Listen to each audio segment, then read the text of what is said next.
নমস্কার, আমি রাজীব দত্ত। রাজীব দত্ত ব্লগে আপনাদের স্বাগত। আমি শুরু করি একটি কবিতা দিয়ে।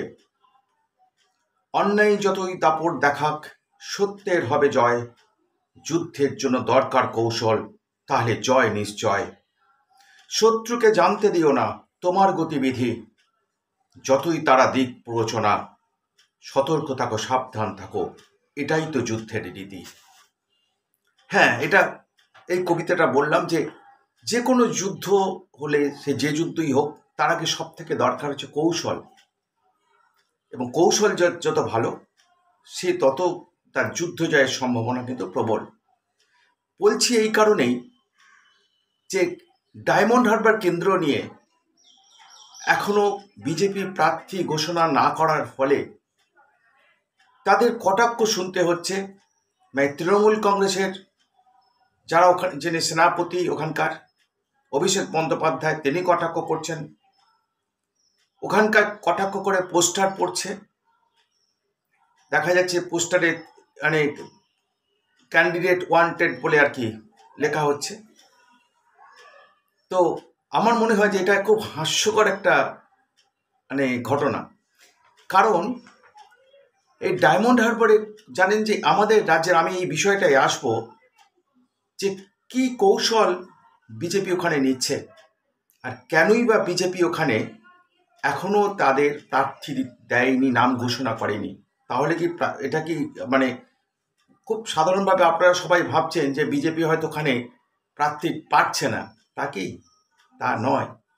কারণ যদি ভোট চিত্রটা তাকিয়ে দেখেন, আমি 2019 সালের যদি ভোটের কথা দেখেন, যে নীলাঞ্জন রায় বিজেপির ক্যান্ডিডেট হয়ে দাঁড়িয়েছিলেন অভিষেক বন্দ্যোপাধ্যায়ের বিরুদ্ধে, 4,70,000 ভোট পেয়েছিলেন, অর্থাৎ 33.39% ভোট তিনি পেয়েছিলেন।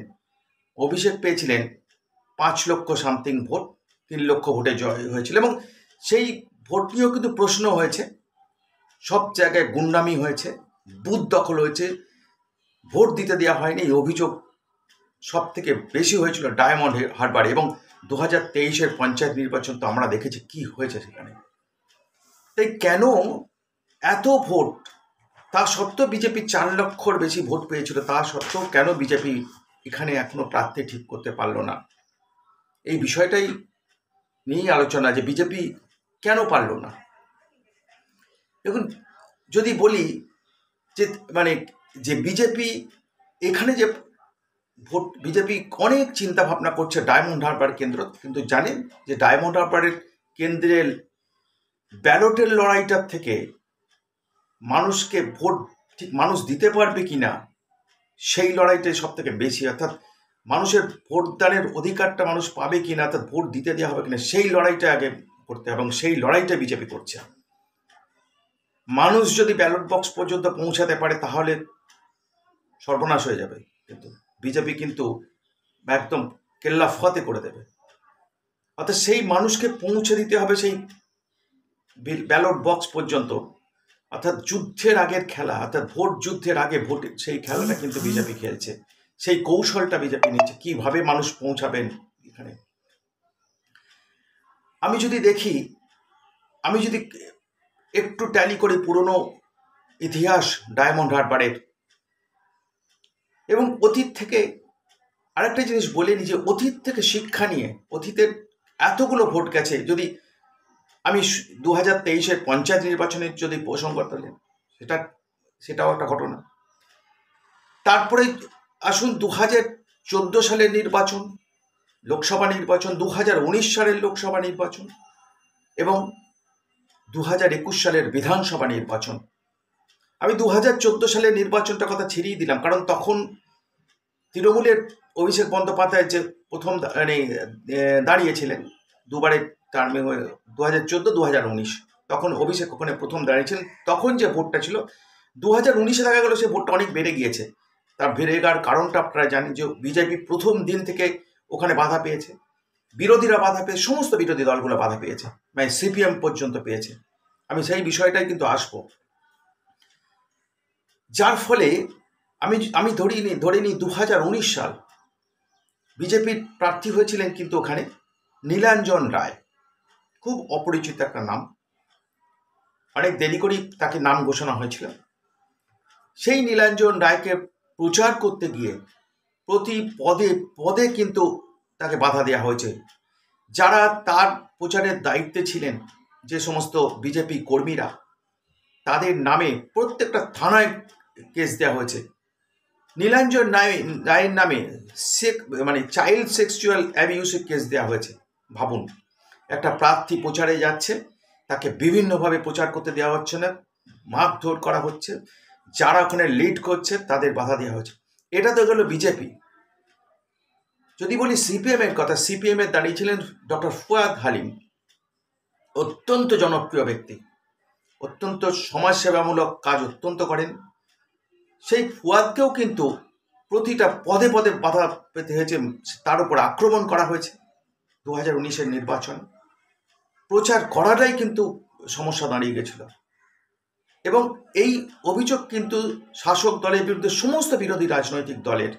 2021 সালের বিধানসভা চাই, সেই বিধানসভা নির্বাচনে দেখুন বিজেপি প্রার্থী, তার নামে এফআইআর করা হয়েছে।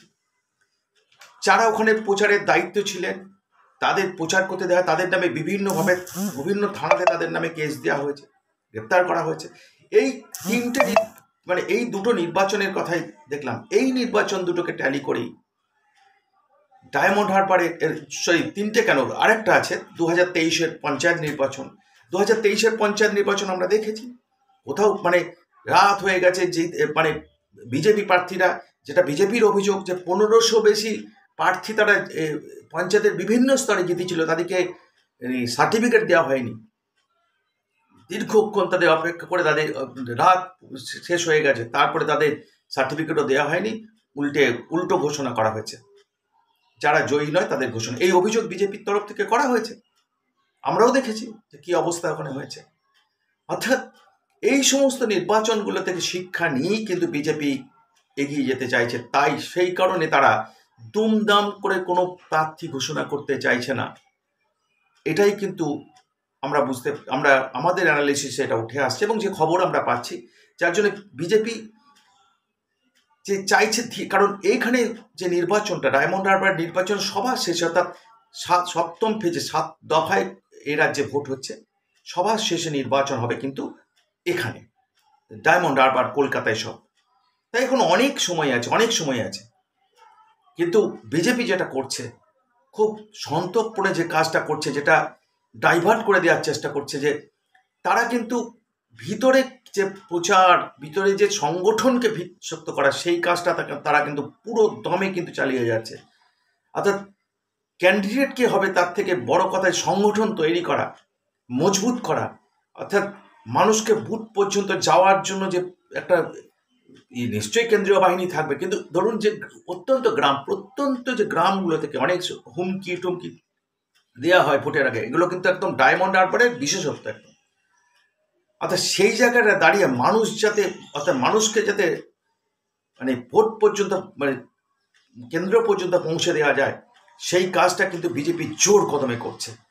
আর এখানেই কিন্তু বিজেপি, যার জন্য তারা প্রার্থী ঘোষণা করতে দেরি করছে। প্রার্থী ঘোষণা করলেই যারা এই কাজগুলো করছেন, যারা এই প্রচার এবং দলকে আরো সংগঠিত করার চেষ্টা করছে, তাদের বিরুদ্ধে প্রশাসনিক আক্রমণ নেমে আসবে, এমনটাই বিজেপির মত। বিজেপি বলছে পাশাপাশি রাজনৈতিকভাবে তাদের হেনস্থা করা হবে, তাদের নামে বিভিন্ন কেস দেওয়া হতে পারে, যেটা তার পূর্ববর্তী যে নির্বাচনগুলো, সেই নির্বাচন 2014, 2021 পঞ্চায়েত, সেইগুলো থেকে অভিজ্ঞতা নেই, কিন্তু ওখানে একটা কৌশল সাজাচ্ছে। এই কৌশলের কারণেই, যে কথাটা বলছিলাম, এই কৌশলটার কারণেই কিন্তু বিজেপি প্রার্থী ঘোষণা করছে না। কারণ বিজেপির প্রার্থী ইতিমধ্যেই কিন্তু তারা ঠিক করে রেখেছে, একদম ঝটিকা হঠাৎ করেই তারা ঘোষণা করে দিয়ে, যে দমকা হওয়ার মতো তারা একদম ওখানে একটা প্রার্থী ঘোষণা করে তারা ওখানে প্রতিপক্ষকে ধরাশায়ী করতে চাইছে। এটাই কিন্তু তাদের স্ট্র্যাটেজি। কারণ যখনই প্রার্থী ঘোষণা হয়ে যাবে, তখনই জোরদার প্রচার শুরু হবে, প্রার্থীকে বিভিন্নভাবে হেনস্থা। এর আগেও আমরা দেখেছি। আমি যেগুলো বারবার বলতে চাইছি, যে পূর্বতন যে নির্বাচনগুলো দেখেছি হেনস্থা, যারা ওখানে লিড করছে সমস্ত কর্মীদের উপর, বিরোধীদের উপর আক্রমণ, যেটা হচ্ছে এখনো।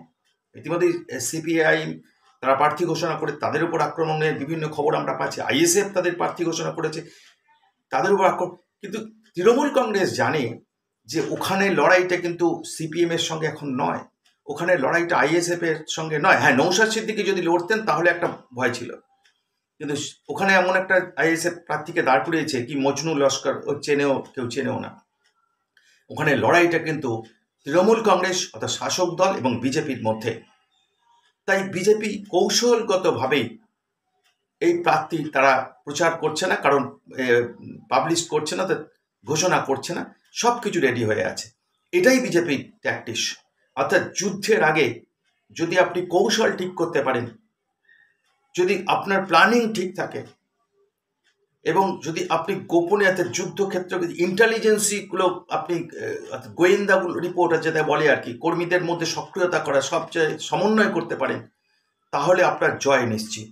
এবং সেইভাবেই কিন্তু বিজেপি ডায়মন্ড হারবারে একটা মাস্টার স্ট্রোক দিতে চাইছে, এমন ঝটকা দিতে চাইছে যে বিরোধীরা সেই জায়গায় মানে বিব্রত, অর্থাৎ তারা অবাক হয়ে যাবে, তারা ওই জায়গাটাকে প্রতিরোধ করার জায়গা পাবে না। এই কারণ ডায়মন্ড হারবার অত্যন্ত সেন্সিটিভ কেন্দ্র।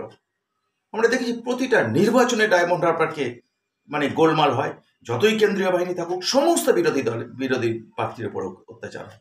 আর সেখানে তো পুরনো ইতিহাস বলছে, যেখানে দাঁড়িয়ে 2020 সালে আমরা দেখেছি যে 2020 সালে আমরা কি দেখলাম, যে বিজেপির সর্বভারতীয় মানে সভাপতি জেপি নাড্ডা 2020 11 ডিসেম্বর তার গাড়িতে ইট মারা হয়েছিল, ভাবুন। অর্থাৎ এই যে বিজেপি এখানে এই যে শিক্ষাগুলো শিখিয়েছে বিজেপিকে, এবং বিজেপি সেই শিক্ষা থেকে, অতীত থেকে শিক্ষা নিয়েই কিন্তু তারা কৌশলগত অর্থাৎ ভোট যুদ্ধে লড়ার আগে যে তার আগে ওখানে একটা যে যুদ্ধ লড়তে হয়, সেই যুদ্ধটা বিজেপি লড়ছে। এবং সেই যুদ্ধটায় লড়াইয়ের কারণেই কিন্তু বিজেপি তাদের কৌশলগতভাবে তাদের প্রার্থী ঠিক করছে, এখনো অ্যানাউন্সমেন্ট করছে না। কারণ যখনই অ্যানাউন্সমেন্ট করবে তখন নেমে আসবে তাদের সেই প্রার্থীর উপর বিভিন্ন রকমভাবে হেনস্থা করা হবে, তার বিরুদ্ধে অভিযোগ করা হবে। যারা প্রচার করছে, যারা তার হয়ে কাজ করছে, তাদের উপরে বিভিন্ন রকমভাবে আক্রমণ নেমে আসবে। সেই আক্রমণগুলোকে যাতে কোনোভাবে প্রতিহত করতে আসে, অর্থাৎ সেটাকে সরিয়ে রাখতে হয়, সেটাকে যাতে কোনোভাবে মানে আক্রমণগুলো নেমে না আসে, অর্থাৎ সব কিছুই একটু অ্যাভয়েড করতে চাইছে বিজেপি। সেই কারণেই বিজেপি কৌশলগতভাবেই তারা প্রার্থী ওখানে প্রকাশ করতে দেরি করছে, কারণ ভোটটা এখন অনেক দেরি। ওখানে সবার শেষে ভোট হবে, এখনও মানে জাস্ট এপ্রিল, মে, জুন, অর্থাৎ এখনও 1.5 মাস সময় আছে, ভোট শুরুই হয়নি, এখন 7 দফায় ভোট। অর্থাৎ বিজেপি অত্যন্ত একটা সুকৌশলভাবে তারা ডায়মন্ড হারবারকে মানে এগিয়ে যেতে চাইছে। কারণ আসানসোলের ক্ষেত্রে তারা একটা মাস্টার স্ট্রোক দিয়ে দিয়েছে। কারণ অনেকেই ভাবছিলেন যে আসানসোলের পবন সিং যদি প্রার্থী হতেন, তার থেকে কয়েক হাজার গুণ ভালো প্রার্থী কিন্তু এস আলুওয়ালিয়া। তিনি ওখানকার ভূমিপুত্র, ওখানে, এবং তিনি ওখানের মানুষের সঙ্গে অত্যন্ত ভালোবাসেন তাকে, মানুষ জনপ্রিয় ব্যক্তিত্ব সকলের সঙ্গে, এবং অত্যন্ত মানে সকলের সঙ্গে খুব ভালো ব্যবহার করেন, তার ইমেজও স্বচ্ছ। এই জায়গায় বিজেপি মানে পবন সিংয়ের থেকে অনেক বেশি ভালো ক্যান্ডিডেট ওই জায়গায়, যেহেতু ভূমিপুত্র আসানসোলের, ওখানে নন বেঙ্গলি ভোটার বেশি। সেই জায়গায় দাঁড়িয়ে শত্রুঘ্ন সিনহা তৃণমূলের যিনি প্রার্থী হয়েছেন তার থেকে অনেক বেশি এগিয়ে রয়েছেন এস আলুওয়ালিয়া। তাই এই জিনিসটাই কিন্তু করতে চাইছে বিজেপি, এবং দেখবেন যে হঠাৎ করে ঝটকা একটা এমন দেবে, মাস্টার স্ট্রোক দেবে, যে সেটা কেউ ভাবতেই পারছে না। তার আগে সমস্ত কিছু গুছিয়ে নিতে চাইছে, এবং সেই গুছিয়ে নেওয়ার কাজ করছে বলে ডায়মন্ড হারবারকে তারা চেনেন। ডায়মন্ড হারবারের যে বিগত নির্বাচনগুলোর ইতিহাস তারা ঘেঁটে তারা একটা কৌশলগত সিদ্ধান্ত নেওয়ার কারণেই তারা প্রার্থী দিতে দেরি করছে, এবং ঠিক সময়েই তারা প্রার্থী ঘোষণা করবে। এবং যিনি প্রার্থী হবেন তাদেরও কিন্তু ওখানে কাজে লাগানো হচ্ছে বিভিন্নভাবে। অর্থাৎ এটা মনে করবেন না যে বিজেপি বসে আছে, তাদেরকেও কিন্তু বিভিন্নভাবে কাজে লাগানো হচ্ছে। শুধু মানুষ মানে জানতে পারছেন না যে কে প্রার্থী।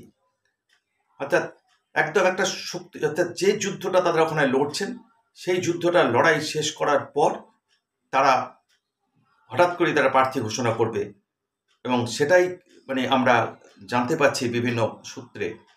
বিজেপি কৌশলগতভাবেই এই স্ট্র্যাটেজি নিয়েছে ডায়মন্ড হারবার ক্ষেত্রে, কারণ ডায়মন্ড হারবারের লড়াইটা তাদের কাছে অত্যন্ত চ্যালেঞ্জ, এবং ভোট যুদ্ধের শুধু লড়াই নয়, ব্যালটের লড়াই নয়, তার আগের যে লড়াইটা সেটা লড়তে হবে, এবং সেই আগের লড়াইটা লড়তে গেলে তাদের সংগঠনকে ওখানে শক্তিশালী করতে হবে। পাশাপাশি যে মানুষ যাতে যারা এই কাজগুলো, যারা এই যে সমস্ত মানে তৃণমূলের লোকেরা বাধা দেয় তাদের সাইড করতে হবে। অর্থাৎ এই জায়গাটায় তারা কাজ করছে, অর্থাৎ যুদ্ধের আগের যুদ্ধটা তারা সেখানে কিন্তু যোদ্ধার কাজ করছে। সেই কারণেই সেইটা হয়ে গেলেই তারা প্রার্থী ঘোষণা করবে।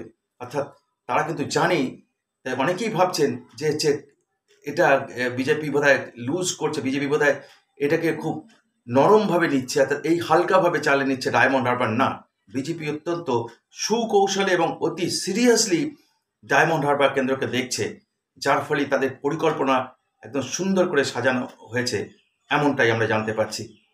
যা আপনাদের জানালাম যে খবর আমরা পেয়েছি, কারণ ডায়মন্ড হারবারে এখনো বিজেপি প্রার্থী ঘোষণা না করা নিয়ে বিভিন্ন ধরনের বিষয় আমাদের কাছে খবর আসছে। যে আমাদের কাছে যে খবর, আমার কাছে যে খবরটা এসছে সেটা আমি আপনাদের কাছে তুলে ধরার চেষ্টা করলাম, কেন বিজেপি ডায়মন্ড হারবারে প্রার্থী ঘোষণা করতে দেরি করছে। ধন্যবাদ।